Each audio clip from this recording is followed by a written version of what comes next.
বন্ধুরা, আজকে চায়ের কাপে কেক করছি। দিয়েছি ময়দা, চিনি, ডিম, তেল, ঠিক তোমরা যেভাবে করো সব কিছুই দিয়েছি। আমি ব্যাটারটা শুধু রেডি করেছি গরুর দুধ দিয়ে, দিয়েছি ভ্যানিলা এসেন্সও। আর এখন আমি কিভাবে করি দেখো। ব্যাটারটা রেডি করে নিয়েছি, আর এখন 10 মিনিটের জন্য ঢাকা দিয়ে রেখে দেব। তারপরে আসছি, চলো।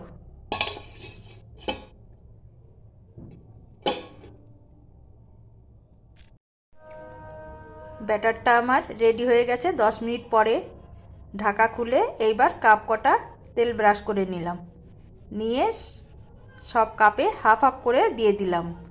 আর প্যানটাও আমি গ্যাসে বসিয়ে দিয়েছি, প্যানটাও আমার গরম হয়ে গেছে।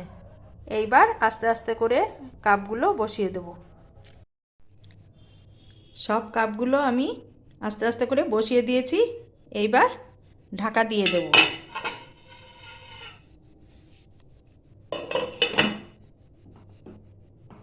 এইবার 15 মিনিটের মতো ঢাকা দিয়ে রেখে দেব। তারপরে আবার দেখাচ্ছি।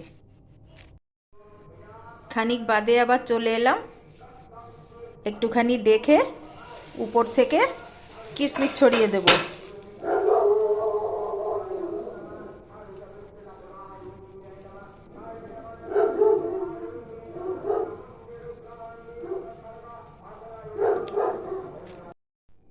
বন্ধুরা, এইবার হয়ে গেল আমার কেক রেডি।